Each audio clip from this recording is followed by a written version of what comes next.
Okay, Assalamualaikum warahmatullahi wabarakatuh. Hari ini 8 Mei 2020 dan kita bersiaran untuk matematik form 4. Jadi pada hari ini kita nak cover tajuk 7 iaitu graf gerakan.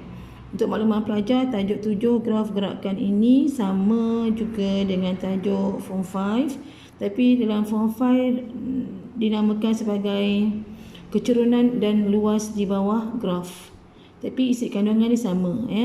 Jadi dalam tajuk ni kita akan belajar dua jenis graf. Ada dua jenis graf. So pertama graf jarak masa melawan masa. Yang kedua graf laju melawan masa. Ya. Okey, bila sebut graf, bentuknya mesti ada graf kan. Mesti ada paksi X dan paksi Y. Ini paksi Y, ini paksi X, betul?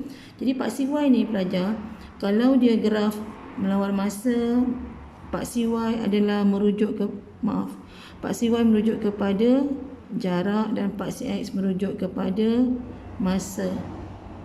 Dan kalaulah dia graf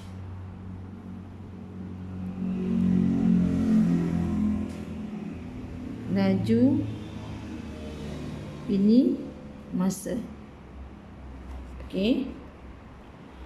Okey, cuma sedikit pengenalan hari ini. Kita tengok pelajar. Contoh dalam buku ni dia minta lukis graf. Lukis graf jarak masa berdasarkan maklumat yang diberi. Ini maklumatnya.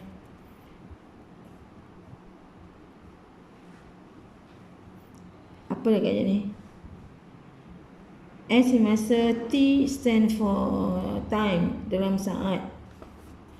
S bukan masa ni sebenarnya. Jarak, S ni jarak. Okey, kita tengok.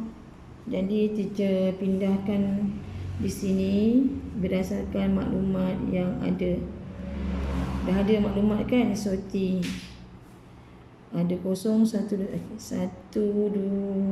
3, 4, 5, 4, 3, 2, 1. Tapi kalau pelajar buat nanti pastikan pelajar ada Sata Kartes lah. Yang di sini untuk jarak tadi ditulis S dalam meter. So kita ada 16, paling tinggi 16. Tak lawa tu cepat ni. So teacher letak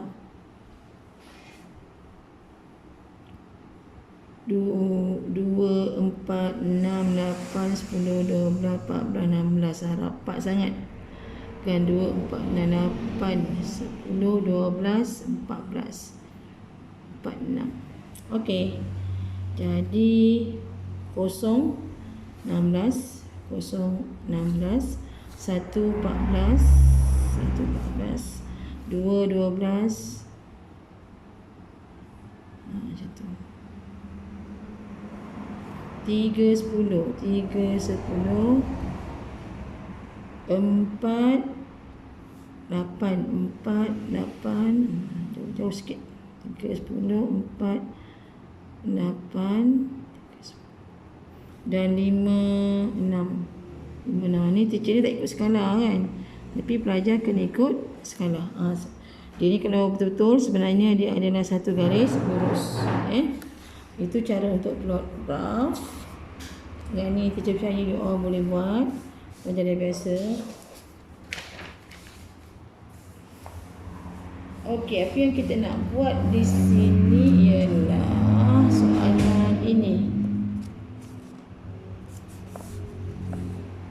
Okey, soalan diminta tafsirkan setiap graf jarak masa. Daripada graf ni, kemahiran ini kalau dalam silibus form 5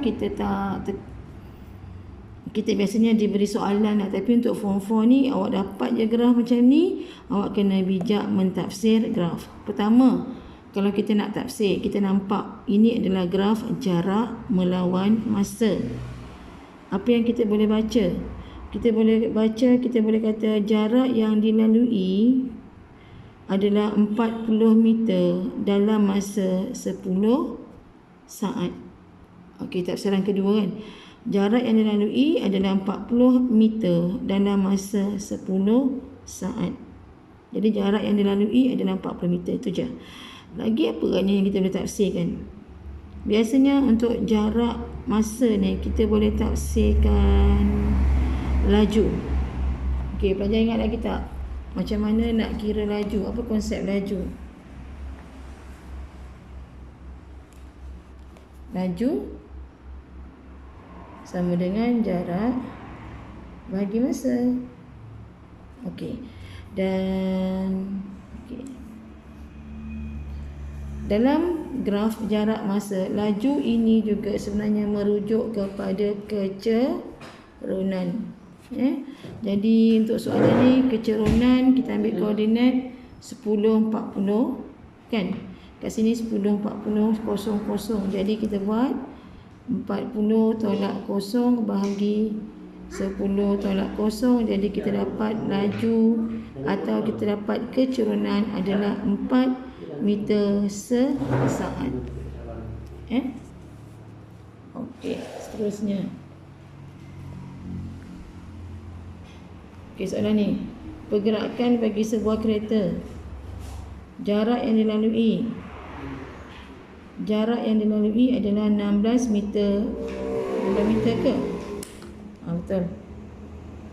Tapi kalau kita baca graf begini, first of all kita dah tahu yang kecerunannya adalah negatif sebab garis lurus ni condong ke kiri. Tapi apa yang kita faham? Sebenarnya bila dia negatif macam ni, kita boleh tafsirkan bahawa kenderaan ini atau entah bas atau lori kenderaan ini sedang berpatah balik atau dia dalam perjalanan pulang. Itu rumah bawah kan. So dia berpatah balik. Jadi boleh tafsirkan tak? So kita kata kenderaan itu mengambil dalam perjalanan pulang sejauh 16 meter dalam tempoh 6 saat. Sekejap je kan. Dalam tempoh 16 saat dia balik dengan jarak 16 meter, jarak 16 meter dalam tempoh 6 saat. So kita juga boleh kira laju. Okey, macam mana nak kira laju? Laju sama juga konsep dengan kecerunan. Okey, laju samalah dengan kecerunan. Jadi kita ada koordinat kat sini 60 kan. Kita buat 06 YX tolak dengan kat sini 16 0. Jadi 16 0. So dapat berapa? Negatif 16 bahagi 6 dapat berapa? Boleh kecilkan. Negatif 8/3. Nampak kecerunannya negatif. So kita boleh kata lajunya adalah negatif 8/3. Jangan panik dengan tanda negatif. Kenapa? Ini menunjukkan dia semakin perlahan kan. Dia nyah pecutan, berlaku nyah pecutan di situ. Okey, yang ini pula. Macam mana pula untuk graf yang ini? Perjalanan motosikal dia kata. Jarak yang dilalui. Ada tak jarak yang dilalui? Tak ada.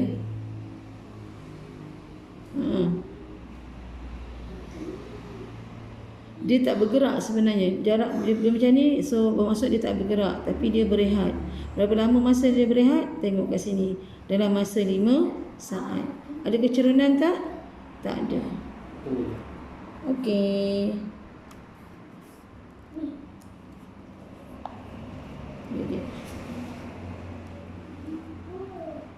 Okey. Yang lain. Yang ni insya-Allah senanglah. Okey, pelajar, sekarang kita nak mentafsir graf.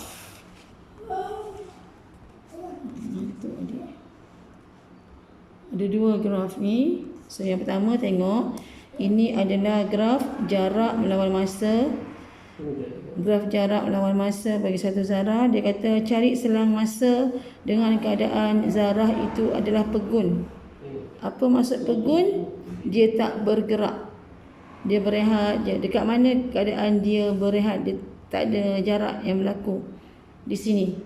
Pada 10 meter ni dekat sini dia berehat sekejap. Berapa lama dia berehat? Kira daripada 2 saat hingga 6 saat. So dia berehat selama 4 saat. Kan? Kelajuannya dalam 2 saat pertama. Laju. Okey, laju sekali lagi. Apa konsep laju? Laju ialah jarak bagi masa atau laju sebenarnya adalah kecerunan. Terus kita jawab laju ya. Kecerunan, so kita ada kat sini koordinat 2, 10. Jadi 10, 2 tolak dengan sifar origin kan. So dapat kecerunannya 5 meter sesaat. Okey. Yang terakhir, purata laju. Okey, purata laju ini pelajar dah belajar juga. Purata laju, apa itu purata laju? Purata laju adalah jumlah jarak bahagi jumlah masa. Okey, belajar perhatikan jumlah jarak. Dia pergi 10 meter, ini dia berehat, dan ini adalah dia berpatah balik. Jadi jumlah jarak 10 pergi 10 balik. Jumlah jaraknya adalah 20. Masa yang diambil 8 saat. Okey, jumlah jarak bagi jumlah masa. So kita dapat berapa? 5/2. Purata laju. Okey.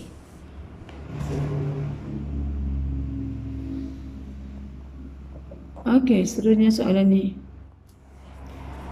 Rajam di atas menunjukkan graf jarak masa bagi satu zarah. Cari lajunya dalam 4 saat pertama. Laju dalam 4 saat pertama. Sekali lagi, laju adalah kecerunan. Kita jawab soalan A. Laju itu adalah kecerunan.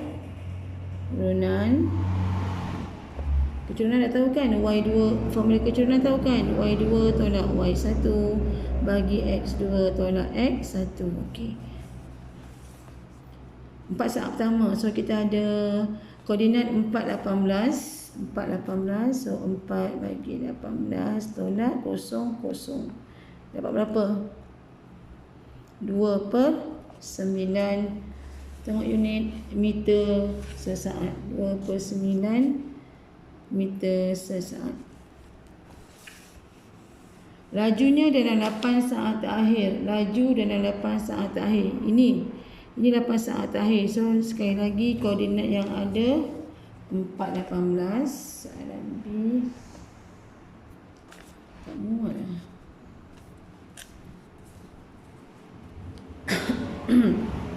Soalan B, laju koordinat yang ada ialah 4, 18, so 18, 4. 18, 4 tolak dengan tolak dengan sini 12, 0. 12, 0, 18, so 0, 12. Dapat 18 negatif 8. So dapat negatif 9/4. Kenapa negatif? Sebab berlakunya pecutan. Dia makin lama makin pelan dan dia bermaksud dia berpatah balik. Okey, purata laju bagi keseluruhan perjalanan. Sekali lagi, purata laju adalah jumlah jarak bahagi jumlah masa. Jumlah jarak 18 pergi 18 balik. Sekali lagi.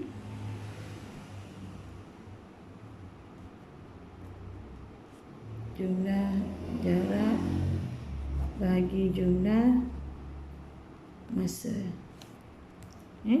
Jumlah jarak tadi 18 tambah 18. Masa yang ada adalah 12 saat. So 36 bagi 12 kita dapat 3 meter sesaat. saat. Okey.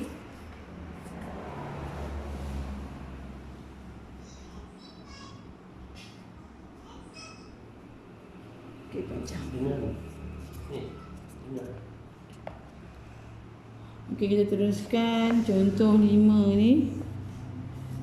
Contoh 5, jangan tengok penyelesaian dia. Contoh 5, pelajar menentukan graf jarak masa dari bandar A ke bandar B melalui pejabat pos. Melalui pejabat pos.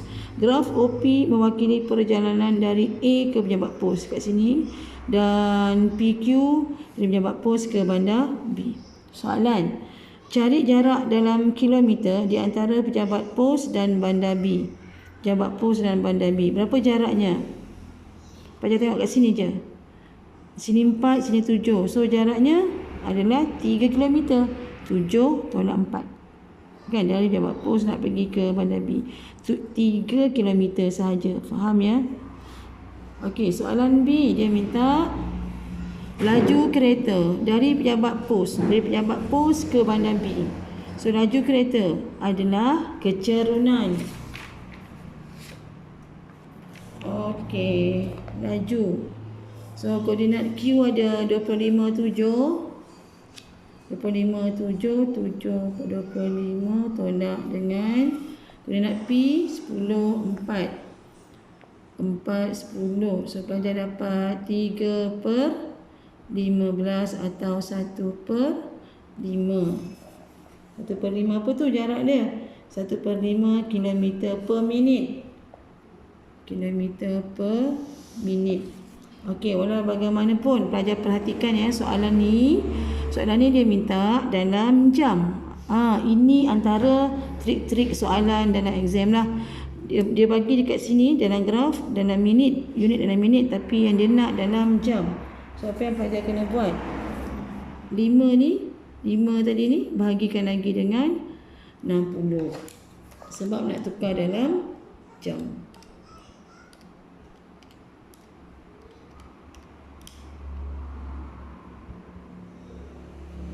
Dapat tak? 1/5 per 60. 1 bahagi 5 bahagi 60.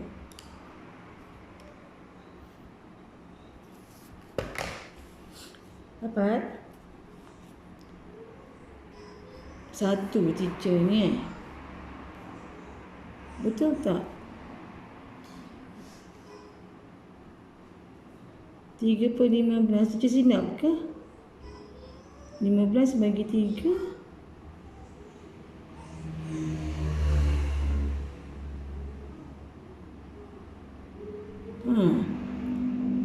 Betul ni. Okey, so 60 bagi 5. 60 bagi 5. 2 bagi 5. Dapat 12. Dapat pun. Berapa yang kita dapat tadi?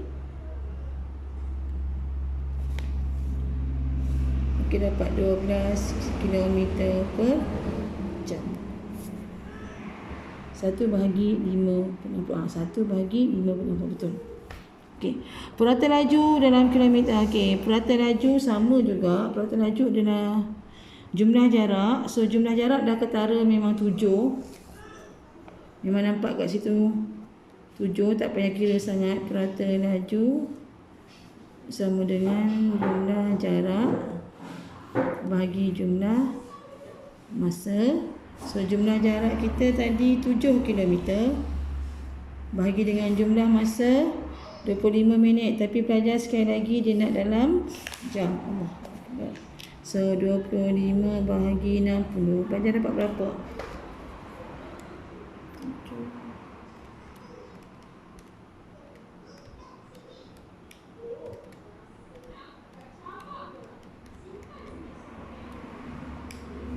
Dapat 16.8 km sejam.